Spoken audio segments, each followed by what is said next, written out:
life is unpredictable. You never know. And as Steve Jobs said, it's really fragile when it comes. And we all have a plan to saying, okay, I am this years old and I still have this many years. We have a plan, a good plan. But we don't know that good plan is really the case. There's no certainty about it. That's for sure. And it's important to remember that, because that is some sense of living moment to moment with the experience of impermanence. So this notion of the death, for me, it gives a life. And also the sense of impermanence, it gives a life. And if you listen to people, those who have shared the experience of impermanence, you do feel a lively voice, a prioritized voice, a better perspective of their life, more clarity in their life, more what the importance is in their life. You hear that. I think for me, that's really, truly, it is the case. So when you feel that impermanence, the stories are not important. What's important is to be here and to feel that space, to feel that connection with people, to feel that warmth and love with people, and toward yourself. That's the important. So that is, I think, to remember.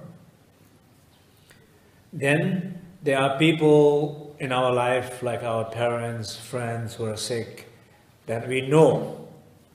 We know that there's not much time left.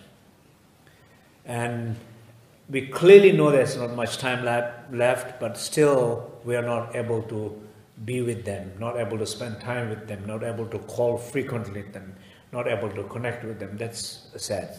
So I think just for all of us, just to know that the priority is to able to reconnect with these people in the last moments.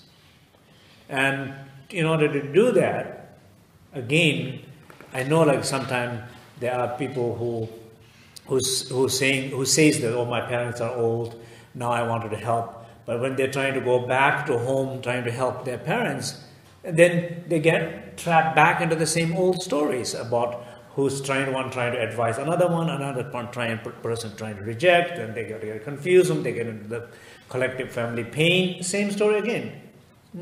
So now when you go back, think about no stories anymore. This is the time, just say to yourself, now no stories anymore. No stories. What matters is that space. What matters is that connection. What matters is that warmth. Three basic qualities of inner refuge is the only thing what matters. It doesn't matter anything. Nothing matters anymore. So all the things that you think it matters, just forget about it. Just forget about it. Just let go of it. And that is the only way you can help somebody. That's the only way you will heal the relationship. That's the only way it will give you some sense of peace when somebody do die.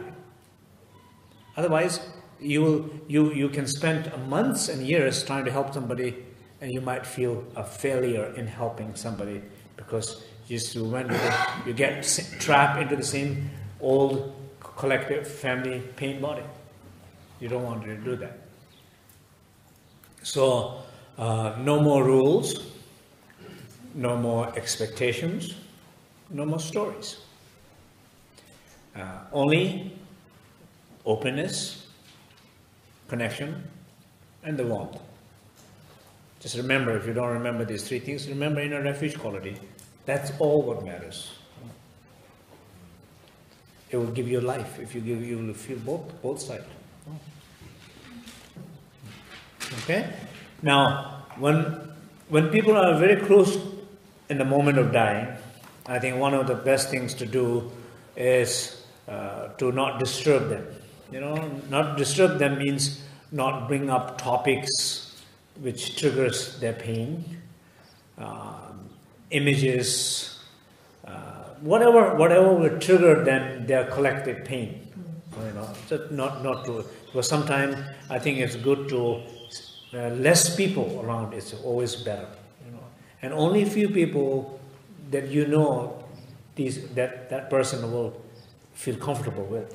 You know, to have surrounding those people, just not have visitors. And also, as we said, you know, like not to, when you go to visit the dying person, you go really, if you go with the inner refuge, that space, that connection, that warmth, you cannot do mistake. If anything else, there's always a good chance you will be disturbing that person. So trying to do that.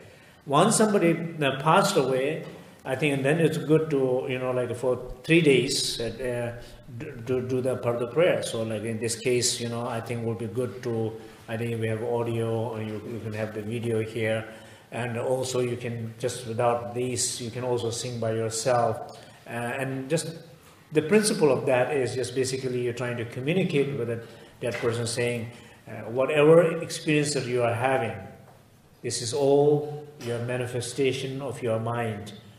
Don't be afraid. Don't allow you to drive you. So it's just your manifestation. Recognize as a self-manifestation. Basically, this is what I'm saying. You recognize as a self-manifestation. Recognize as a self-manifestation. This is your manifestation. So this advice is like a saying.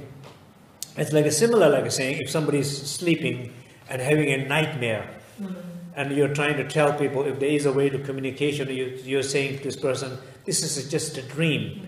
This is just a dream. Don't be afraid. Don't freak out. Don't run away. Don't try to chase if something is beautiful. Just, this is your mind. Just rest in that space. Rest in that space. Trust. Don't be fearful. That is the advice what you're trying to, during the part of prayer, that's what advice you're trying to give to that person. So you read the part of the prayer in that space of refuge. Okay?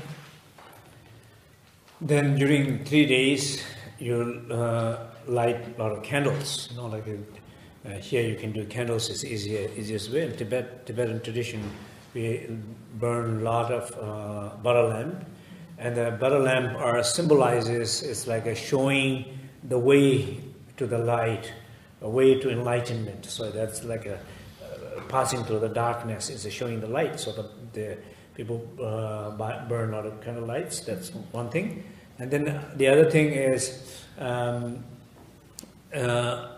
if it's possible, you know, that the lamas, that somebody who's connected with you are connected with a master, or somebody whose dad is connected with a specific teacher or something, informing them for prayer and particularly for poa.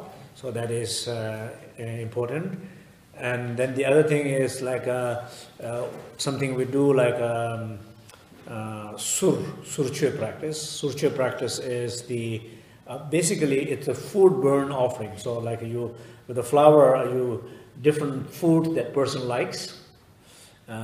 So some sense in a different nationality, whatever that country eats the most or that person eats the most, you mix those foods together and charcoal, and you put a little bit of food in there, little smoke. You don't have to be much, little smoke. So every day burning that in the late in the afternoon for 49 days. That symbolizes as like a offering, because the spirit is like comes back and asking for food, and just typical pattern. And when they come back, they don't receive anything. So this is like a way of offering them the food. So usually it's done for 49 days. And then if there is a specific things that you know, the deceased person's wish, and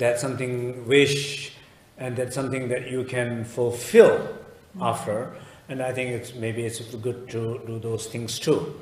And then in the name of the deceased person, you accumulate merits. Basically, you know, in Tibet, people would do like giving things away for people who need food, clothes, accumulating merit. These are called, throughout generosity, you accumulate merit. You accumulate those merit by giving things, and then you dedicate those merits toward that person, saying, may this help the journey, peaceful journey to the deceased person. So that is kind of ways of sending prayers.